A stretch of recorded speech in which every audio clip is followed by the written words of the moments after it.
장로님 기도에 감동받아가지고. 자, 1장 9절입니다. 시작.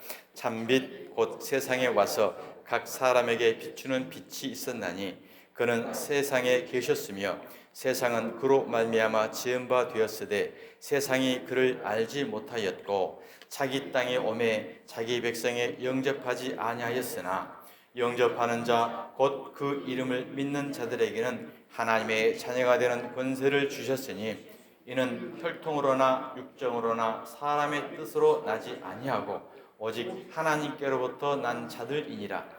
말씀이 육신이 되어 우리 가운데 거하심에 우리가 그의 영광을 보니 아버지의 독생자의 영광이요 은혜가 진리가 충만하더라. 아멘. 1월 셋째 주일을 맞이해서 주품의 교회에 나오신 여러분을 주님의 이름으로 사랑하며 축복합니다. 여러분의 모든 삶 가운데 하나님의 은혜와 평강 축복이 가득하시기를 주님의 이름으로 기원드립니다. 아멘. 오늘은 참 빛을 알아보는 자는 누구인가? 라는 제목으로 이 시간 함께 은혜를 나누길 원합니다. 자, 오늘 본문에서 요한은 예수 그리스도를 이렇게 부릅니다. 참빛 곧 세상에 와서 각 사람에게 비추는 빛이다라고 말씀하죠. 참빛. 자, 창세기 1장 3절에 보면 하나님이 이르시되 빛이 있으라 하시니 빛이 있었고 라고 천지 창조 때 하나님이 하신 말씀이 있습니다. 2절에서는 공허와 흑암과 혼돈 가운데 있는 이 땅 가운데에 하나님의 빛을 있으라 하셨더니 빛이 있었더라. 이미 과거 완료죠. 그 창세기의 천지 창조 때 창세기에 빛이 있으라 하셨던 그 빛이 세례요한은 바로 예수님이다. 참 빛이다. 라고 오늘 복음서에서 이렇게 증언을 하고 있는 것입니다. 예수 그리스도를 단순히 어둠을 몰아내는 하나의 빛이 아니라 하나님의 영광을 온전히 담고 오신 참 빛이라는 거죠. 참이라는 게 들어갔습니다. 그러니까 이 세상의 일반적인 이러한 빛이 아니라 정말 참 빛이다. 그러면 단순하게 우리가 뭐 거짓빛이 있고 참빛이 있는가? 이 세상적으로 그런 거 의미하는 게 아니고 참빛이란 말은 다른 말로 온전한 빛. 그래서 이 세상 가운데 영적으로 보면 부분적인 빛이 있다라는 거죠. 하나님을 알만한 부분적인 빛을 이미 하나님이 주셨다. 그런데 그런 빛 가지고는 하나님을 알만한 사람들이 별로 없었기 때문에 진짜로 온전한 빛, 참빛을 우리에게 이렇게 보내주셨다라고 말씀을 한 것입니다. 자, 그렇다고 한다면 부분적인 빛이란 어떤 빛을 말하는가? 하나님께서 자신을 간접적으로 드러내신 계시를 말합니다. 그래서 이것을 성경적 용어로는 이제 일반 계시, 자연 계시라고 이야기를 하는 거죠. 즉 하나님은 이 세상을 완전히 어둠 속에 내버려두지 않으시고 죄로 타락한 인간에게도 하나님의 흔적, 하나님의 질서, 빛의 파편들을 계속해서 비추고 계셨다라는 말씀입니다. 자, 우리가 로마서 1장 19절 한번 보겠습니다. 하나님을 알만한 것이 그들 속에 보임이라 하나님께서 이를 그들 속에 보이셨습니다. 창세로부터 그의 보이지 아니하는 것들 곧 그의 영원하신 능력과 신성이 그가 만드신 만물에 분명히 알려졌나니 그러므로 그들이 핑계하지 못할지니라.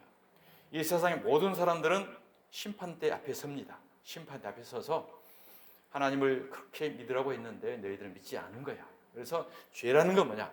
예수를 믿지 않는 게 죄다. 그래서 너희들은 지옥에 갈 수밖에 없다라고 심판대 앞에 판결을 내릴 거예요.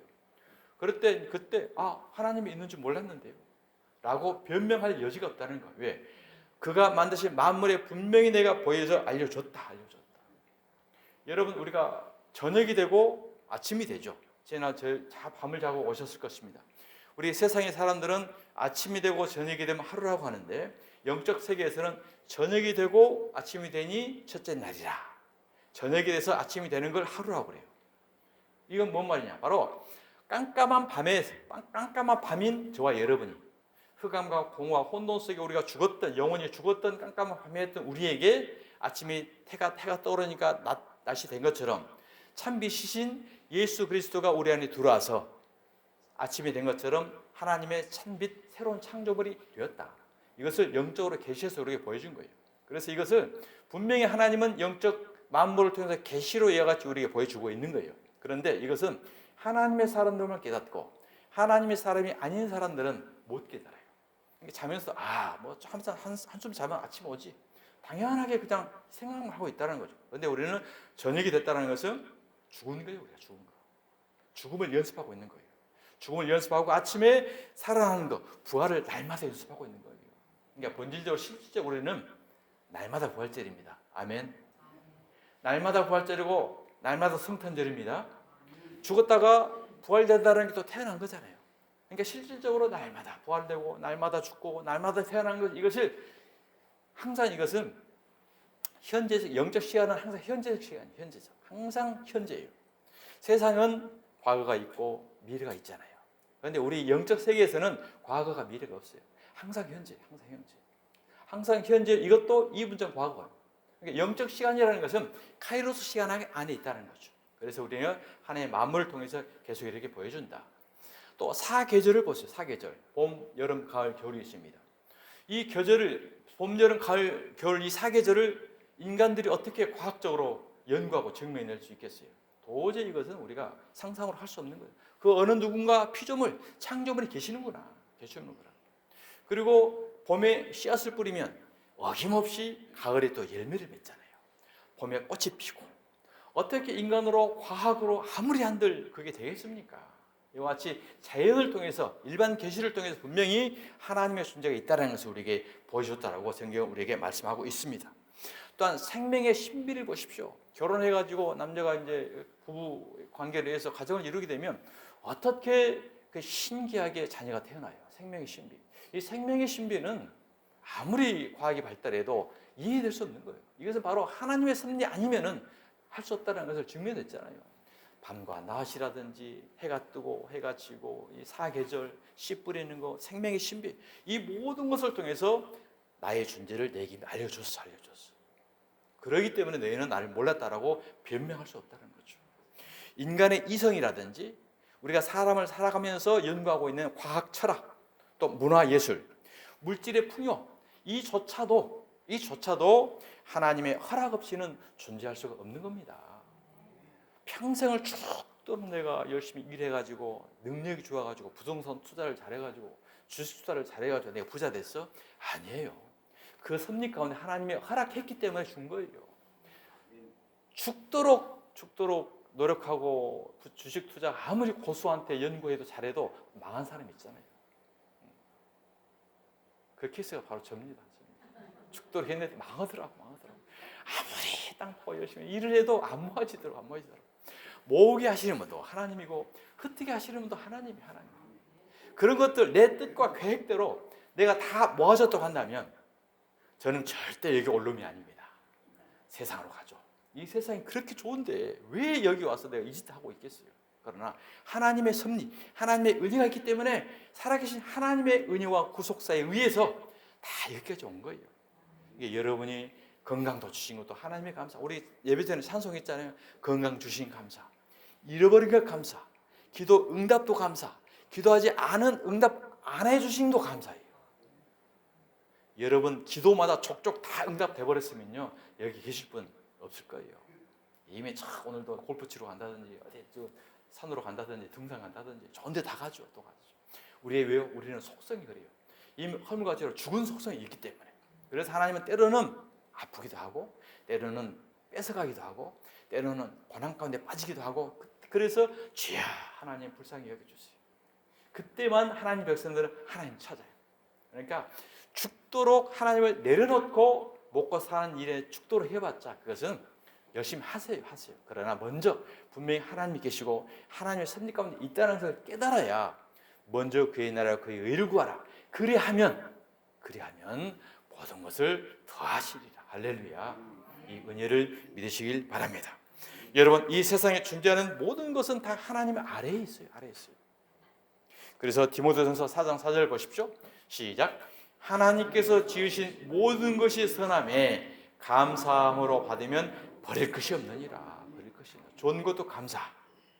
좋지 않은 것도 어떻게 해요? 감사를 받으라는 거예요. 감사. 이 감사를 통해 하나님 이것을 통해서 나를 깨닫게 하시는 게 있으시죠. 이것을 통해서 나를 변화되려고 하시는 것이 있으시죠. 오늘 장로님 기도 보세요. 내가 얼마나 오늘 말씀을 입에서 은혜를 받았던지 능으로 하려고 했지만 안 되더라고요. 안 되는 겁니다. 안 되는. 우리 힘과 능으로는 안 되는 거예요. 그렇기 때문에 오늘 간절한 장로님의 기도가 나눈 거예요. 하나님 안 되네요. 하나님의 은혜를 붙듭니다. 십자가를 붙듭니다. 이게 우리의 신앙생활입니다. 내가 힘과 능으로 다 해보려면요, 하나님 믿을 필요 없어요. 십자가 필요 없어요. 계획대로 능력대로 다 되네? 그러면 그대로 가는 거예요. 그러다가 저주받은 사람은 누구예요? 서기관과 바리새인과 율법주의자들이잖아요. 그들은 율법을 완벽하게 지켜서 하나님이 하라는 대로 율법을 완벽하게 지켜서 의를 이루려고 했던 자들이에요. 그런데 세례요한이 와서 예수님이 와서 뭐라고 그래요? 이 독사의 자식들을 그러잖아요. 너희 능과 힘으로 해보려고 한다고? 그 자체가 너희들은 독사야. 당시 가장 저주의 욕이 독사였어요. 그와 같은 악독한 짓, 하나님을 잘 믿겠다라고 말씀대로 지켜서 뭐 구약 율법대로 철저하게 지켜서 의를 이루겠다고 하는 이 자체가 가장 큰 죄라는 거예요. 가장 큰 죄. 우리는 사람들 뭐 좀 거짓말하고 좀 속이고 나쁜 짓 하고 이게 죄라고 생각하잖아요. 물론 그것도 죄이긴 한데 그것은 일반적이고 상대적이에요. 진짜 죄는 예수를 믿지 않는 것. 왜 예수를 믿지 않는 게 죄냐? 예수를 믿지 않고 율법대로 내가 의를 이루고 율법대로 살아본다라는 것. 이것은 꼭 예수를 무시한 거거든. 예수를 안 믿겠다는 것. 십자가를 무시해버린 거거든. 그렇기 때문에 가장 큰 죄고, 이것을 깨닫고 장로님 기도처럼 정말 하나님의 은혜 아니면 내가 안 되는구나.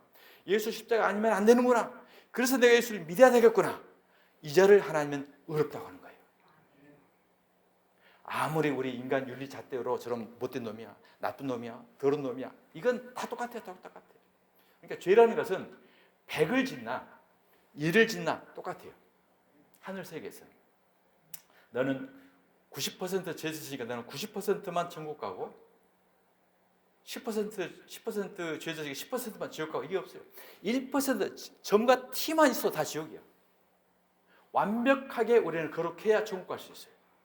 그러면 세상에 완벽할 수 있는 사람이 있을까요? 없을까요? 없습니다. 하나님이 내가 거룩하니 너희도 거룩하라 했잖아요. 그래서 우리가 거룩하면서 열심히 보는 것도 보지 않고 걸음도 조심하고 이렇게 살아가자. 이게 죄라니까요. 황당하죠?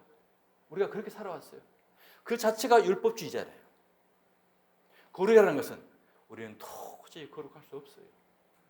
모양은 거룩한 것 같은데 내 마음속에는요, 음란 생각도 하고요, 내 마음속에는 어떤 좀 미워하고도 있어요. 근데 이게 살인죄, 간음죄라고요. 어마어마한 죄라고요. 그럼 어떻게 돼요? 하나님, 나는 도저히 거룩이라는 그 기억자도 따라갈 수 없던 존재입니다. 나를 죽여주시오. 나는 다 마땅히 죽을 죄입니다. 그러니 예수님의 십자가 붙들지 않으면 나는 당연히 지옥 갈 자식입니다. 이 자를 하나님은 거룩한 자라고 해요. 할렐루야. 이게 복음이고 이게 믿음인 줄 믿으시기 바랍니다. 그래서 우리는 오직 예수 하는 거, 오직 십자가 붙드는 거예요.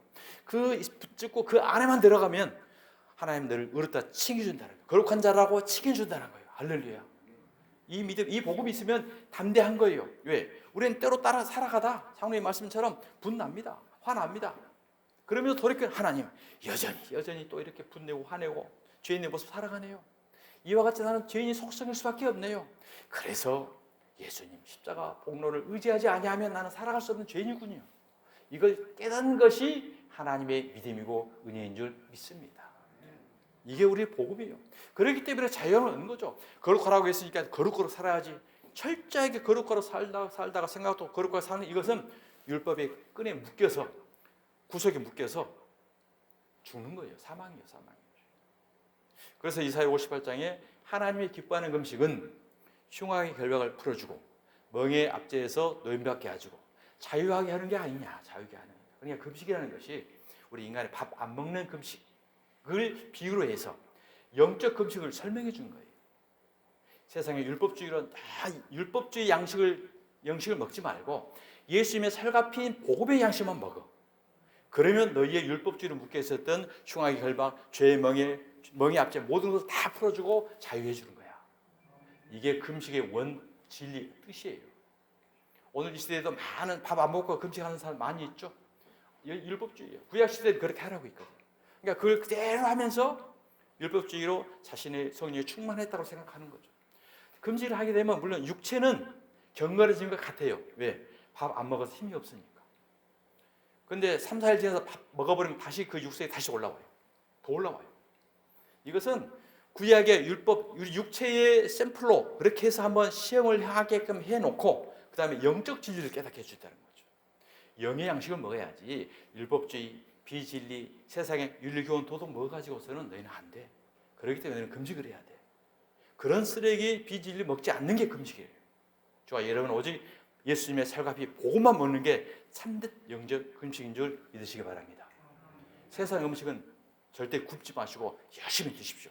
건강하게 하나님을 찬송하고, 그리고 영적 비진리를 철저히 우리는 구분하고, 이건 우리가 먹어야 될 생명 양식이야.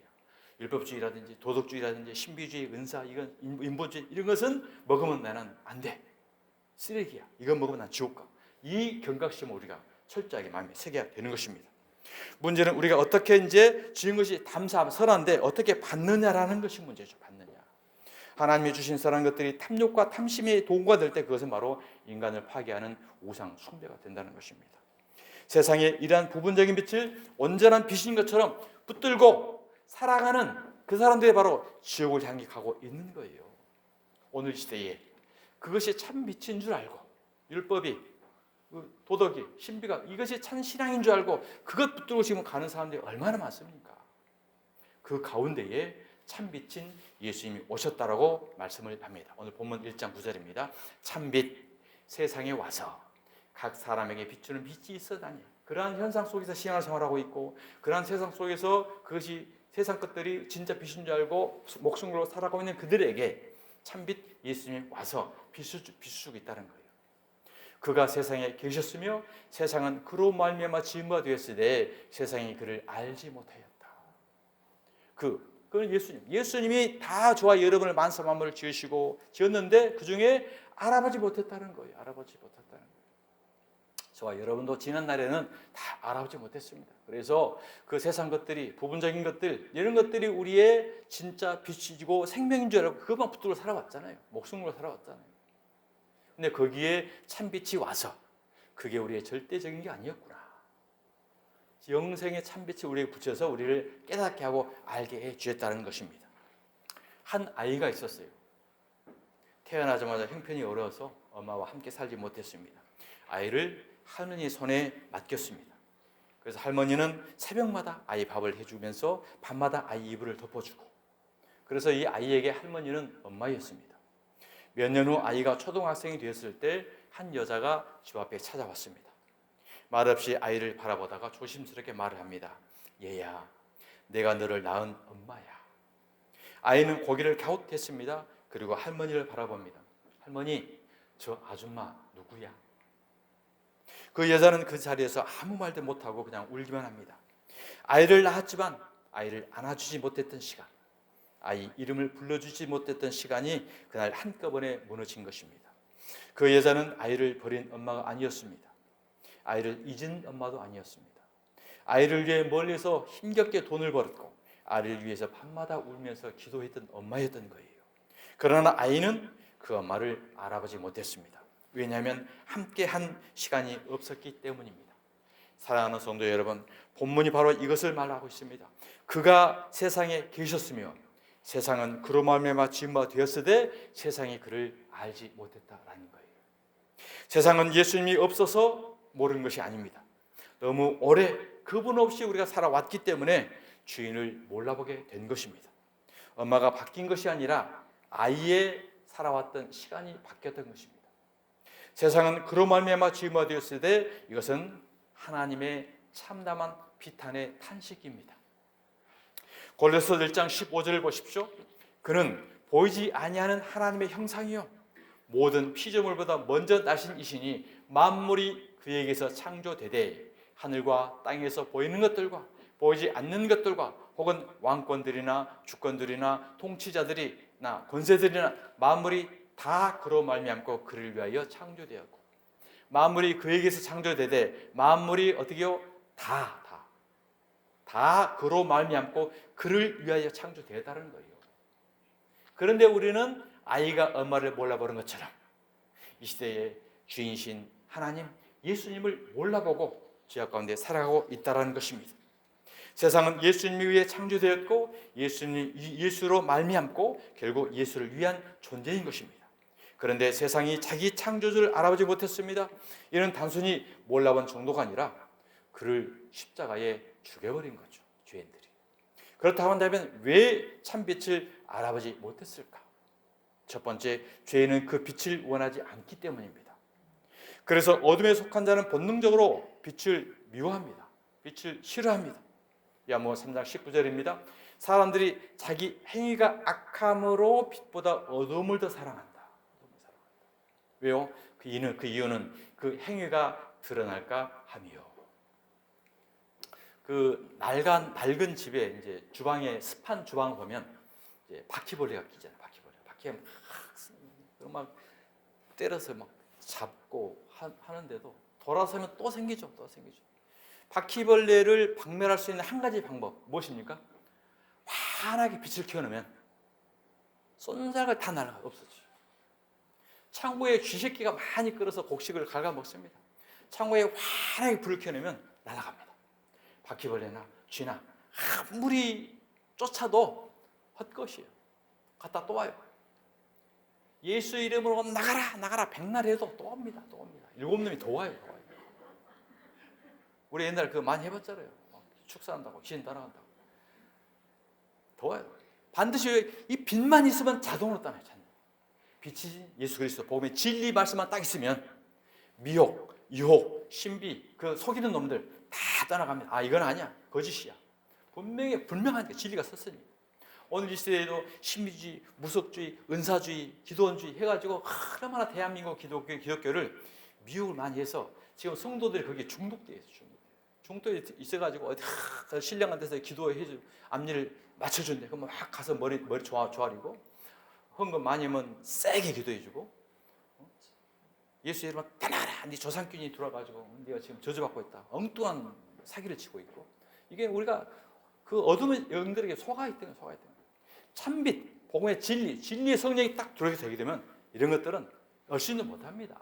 아예 우리가 그 미혹된다는 거 뭐예요? 미혹된다는 것은 우리 본시 마음이 어느 정도 근성이 있다는 거잖아요. 자, 우리 세상에 끼리끼리라는 말이에요. 끼리끼리. 유유상종. 사기치는 사람들끼리. 보면 뭐 다단계라든지 이단들에 보면 그 속성들끼리 물이 묶여 있는 거예요. 그러니까 나에게 그런 속성이 있기 때문에 그런 게 딱 들어왔다. 그러면 얼른 내가 잡는 거예요. 사기 당하는 것도 내가 사기 당할 수 있는 요소가 어느 정도 있기 때문에 당한 겁니다. 이게 영적 솔타이라고 하는 솔타이 묶인 거예요. 그래서 복음의 진리, 십자가의 들 이것 외에는 다 똥이야, 쓰레기야. 딱 기준을 삼으면 천하의 미혹이 오더라도 이것은 비진리예요. 사도 바울이 그러잖아요. 예수를 만나고 나서 복음의 진리를 깨달으니까 오직 예수 그리스도 십자가 도에는 뭐라고 했어요? 배설물. 배설물이 다른 말로 뭡니까? 그거. 그러니까 예수 그리스도 십자가 도에는 다 그겁니다. 그러니까 어디 가서 주의 종이라고 막 능력 받았다고 막 하더라도 그거 똥이야. 딱 생각하면 돼요. 그래서 바로 사람들 행위가 악하기 때문에 빛을 싫어한다는 거죠. 세상은 삶이 방해받는 것을 원치 않습니다. 자기 기준이 무너지는 것을 원치 않습니다. 회개하는 소리를 듣고 싶지 않습니다. 그래서 빛을 인식하지 않으려고 복음을 전하지도 못하게 해요. 참 복음을 전하면요 비진리들은 못하게 합니다. 영적 세계예요. 아모스 7장에 보면 아모스 선지자가 이스라엘 지도자들에게 하나님의 말씀을 대언을 합니다. 이스라엘 지도자들 오늘로 말하면 종교 지도자들 말하는 거예요. 목사들 말하는 거죠. 그때 이제 그 아마샤라는 제사장이 있었죠. 제사장이 나와가지고 이 아모스 선지자에게 너 그런 이야기 하지 마. 쓸데는 헛소리 하지 마. 막 막아요. 한번 봅시다. 아모스 1장 6장 1절에 보면 하나님의 말씀이에요. 하나님이 아모스에게 해가지고 이스라엘 지도자들에게 선포해라. 화 있을진저 시온에서 교만한 자와, 시온은 교회를 지금 말하는 교회, 교만한 자와 사마리아 산도 교회 말이에요. 그러니까 시온선과 다 사는 교회를 말하는 거 이 시대예요. 교회에서 마음이 든든한 자, 교만한 자와 든든한 자 뭐예요? 완악한 자, 독한 자, 아주 교만한 자, 이걸 통치하는 거예요. 지도자들이 곧 백성의 머리인 지도자들이 이스라엘 집이 그들을 따른도다. 오늘 시대에 성도들은 하나님의 복음의 말씀을 따르는 게 아니고 목사들을 따라갑니다. 목사들이 아무튼 복음의 진리를, 영적 분별력을 얻기 때문에 지도자가 사회적으로 좀 지명도가 있고 큰 교회다라고 한다면 맹목적 따라가요. 맹목적 따라가. 그리고 이제 그들에게 비참하게 이용을 당하는 거죠. 하나님의 집은 그걸 아모스 선지자를 통해서 이스라엘들에게 선포했던 거예요. 너희들 계속 그 짓하면 망할 거야, 죽일 거야. 계속 상황. 그러니까 아마사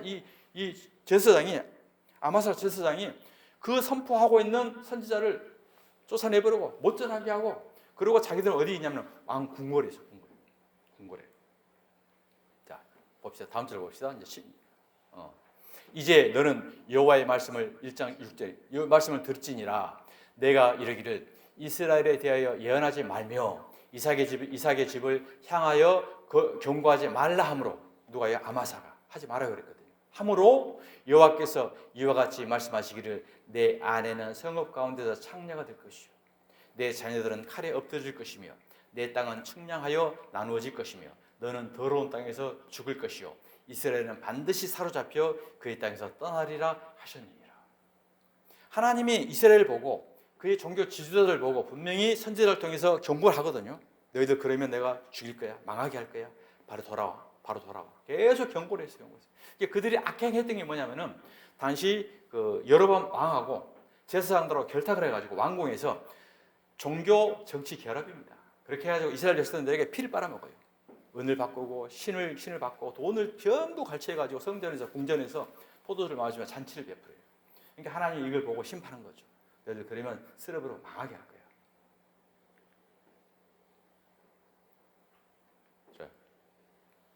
그랬더니 이제 이삭의 산당들이 황폐되며 이스라엘 성들이 파괴될 것이라 내가 일어나 칼로 여로보암을 치리라고 선포했던 것입니다. 아모스는 다시는 예언하지 말라. 이는 왕의 성소요 나라의 궁궐입니다. 그러니까 제사장이 지금 궁궐에 있어요. 여로보암 왕하고 정치 결탁을 해가지고. 그러니까 여로보암 왕은 제사장을 이용하고 제사장은 왕을 이용해서 백성들에게 전부 갈취하고 왔다는 거죠. 복음서에 보면 예수님이 와가지고 성전 정화 사건이 있지 않습니까? 예수님이 성전에 들어갔더니 성전 안에서 소 팔고 양 팔고 비둘기 팔고 있어요. 그러니까 채찍을 들어서 성전을 다 쫓아내버렸잖아요. 소 판다는 것이 하나님을 팔아먹는 거예요. 양 판다는 것이 예수님을 팔아먹는 거예요. 비둘기 팔아먹는 게 성령을 팔아먹는 거예요. 그러니까 하나님과 예수님과 성령을 이용을 해서 성도들에게 돈을 갈취하는, 팔아먹는 이 장사 행위를 하더라는 거죠. 그래서 상을 엎어버리잖아요. 너희들이 그 짓 하고 있는 예배, 그 짓 하고 있는 종교 생활 판을 엎어버린 거예요. 예수님. 채찍을 쥐도록 다 없애버렸어요. 그러니까 아마사 시대에도 이런 시대가 있었고 예수님이 왔더니 또 있었고, 오늘 이 시대를 우리가 돌아보자는 거죠. 이 시대는 꼭 그 시대만 있는 게 아닙니다. 오늘 이 시대도 마찬가지예요. 돈으로 모든 종교 생활이 다 지금 이루어지고 있지 않습니까? 모든 교회들이. 자, 그래서 결국 이 예언은 반드시 BC 722년에 아수르를 들어가지고 이스라엘을 파괴시켜 버립니다.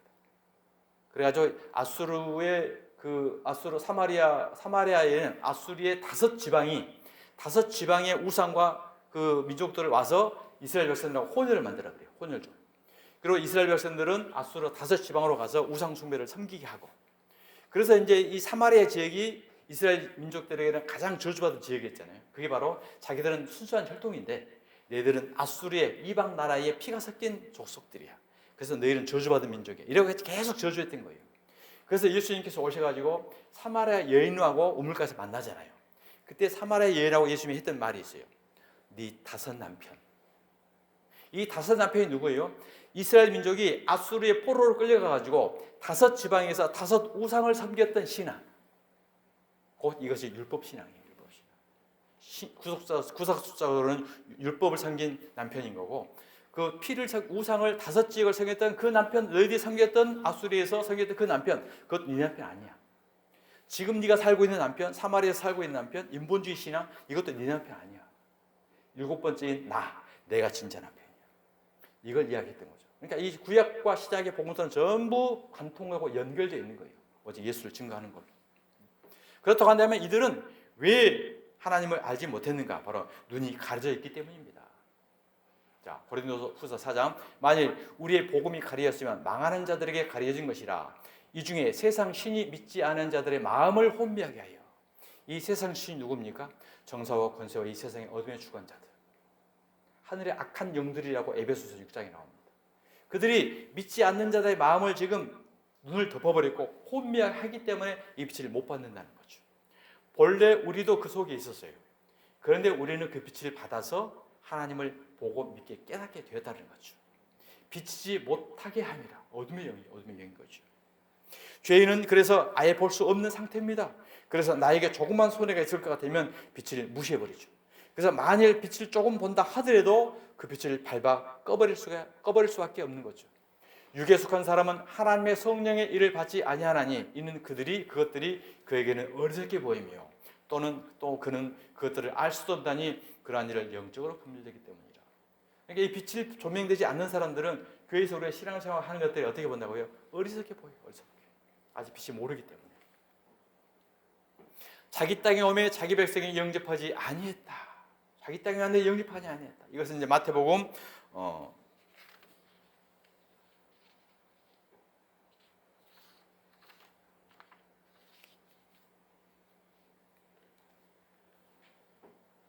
자, 마태복음 이제 21장에 포도원 비유가 나옵니다. 자, 포도원 주인이 농부에게 새로 주고 타국에 갔습니다. 그래서 이제 열매 거둘 때가 가까움에 그 열매를 받으려고 자기 종들을 이제 보내는 거죠. 자, 가을에 이제 추수해가지고 타작을 줬는데 보냈죠. 보내니 농부들이 종들을 잡아 하나는 심히 때리고 하나는 죽이고 하나는 돌로 쳤거늘. 그러니까 주인이 하나님이고 선지자들을 계속 구약 시대를 통해서 계속 보냈어요. 하나님의 영적 알곡을 걷기 위해서. 그런데 이들이 선지자를 죽여버리고 종을 때리고 계속 했다는 거죠. 또 다른 종들을 처음보다 많이 보내니 그들에게도 그렇게 하였느니라. 후에 자기 아들을 보내며 이르되, 아들이 예수님입니다. 아들을 보내며 이르되 그들이 내 아들은 존대하리라 하였더니 농부들이 그 아들을 보고 서로 말하되 이는 상속자니 자 죽이고 그 유산을 차지하자 하고 이에 잡아 포도원 밖에 내쫓아 죽였다. 이렇게 주인을 몰라보고 잡아서 죽였다는 것을 비유를 통해서, 포도원 비유를 통해서 우리에게 말씀하고 있는 것입니다. 자, 영접하는 자, 곧 그 이름을 믿는 자들에게는 이제 하나님의 자녀가 되는 것을 주었다. 이와 같이 전부 알지 못했는데 그 중에 하나님을 빛을 받는 자가 있다는 거죠. 믿는 자가 있다는 거죠. 그들이 누굽니까? 바로 하나님의 자녀되는 권세를 주셨으니 이는 혈통으로나 육정으로나 사람의 뜻으로 나지 아니하고 오직 하나님께로서 난 자들이니라. 아멘. 오늘 저와 여러분 이 자리에 앉아 있는 것은 혈통으로나 육적으로나 된 것이 아니고 하나님께로부터 난 자들이기 때문에 오늘 이 자리에 앉아 계신 줄 믿으시기 바랍니다. 하나님으로 말미암지 아니하면 절대 예수 그리스도를 주로 고백할 수 없어요. 로마서 9장 16절입니다. 원하는 자로 말미암음도 아니요 다른 박제하는 자로 말미암음도 아니요 오직 긍휼히 여기시는 하나님으로 말미암음이니라. 아멘. 내가 원한다고 된 게 아니라는 거죠. 내가 열심히 된다고 된 게 아니라는 거죠. 오직 긍휼히 여기시는 하나님으로 말미암아 예수 그리스도를 빛으로 영접하고 우리가 하나님의 자녀가 됐다. 이것이 오직 은혜인 줄 믿습니다. 우리는 허물과적으로 이미 죽었던 자들이기 때문에 믿어보겠다라고 생각도 못해요. 아예 빛이라는 존재 자체에 아예 깨닫지도 못했었어요. 그런데 오직 은혜로 하나님께서 우리의 믿음을 심어주시고 성령을 넣어주셔서 그 빛을 받게 하시고 믿게 하시고 하나님의 자녀되게 하시고 그분이 우리 가운데 오셔서 이제 영원토록 천국까지 우리를 인도하시는 성도의 견인 가운데 있다는 사실을 믿으시길 바랍니다. 구원은 오직 하나님의 선택과 긍휼의 은혜인 것입니다. 영접하는 자에게 주어지는 것은 하나님의 자녀가 되는 권세입니다. 이 권세는 신분적 변화에서 오는 권위입니다. 예수님을 영접하는 순간 우리는 하나님의 자녀라는 신분을 얻습니다. 그리고 우리 가운데 거하시며 영원토록 보호하고 인도하시는다라고 성경을 말씀하고 있습니다.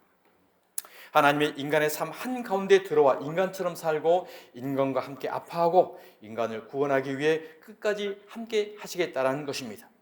그럼 하나님은 왜 육신이 되어 오셔야만 했을까요?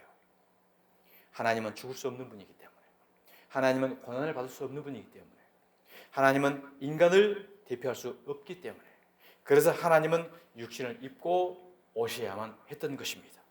예수님은 우리의 대표로 우리를 대신하여 첫사람 아담의 실패를 십자가에서 회복하셨습니다. 이것을 신학적 용어로 말하면 내포적 대신이라고 한다. 안에 포함돼서 대신 다 이루는 거. 내포적 대신. 우리가 흔히 아는 개념은 이렇죠. 나는 죄인이고 예수님은 죄 없으신 분이다. 그래서 예수님이 내 대신 벌을 받아주신 대상이다. 우리는 이렇게 생각할 수 있잖아요. 개별적으로 분리해서. 그러나 성경은 단순히 예수님이 나 대신 죽었다라는 나에서 멈추지 않고 내가 예수님 안에서 함께 죽고 내가 예수님과 함께 부활했다. 연합을 이야기하고 있는 거예요. 한 몸, 한 뜻. 그래서 갈라디아서 2장 20절을 보면 내가 그리스도와 함께 십자가에 못 박혔나니 그런즉 이제는 내가 사는 것이 아니요 오직 내 안에 그리스도께서 사시는 것이라. 아멘. 그러니까 나는 죄인이고 죄인이 아닌 분이 와서 나 대신해서 십자가 죽어주기 때문에 내가 죄가 사했다.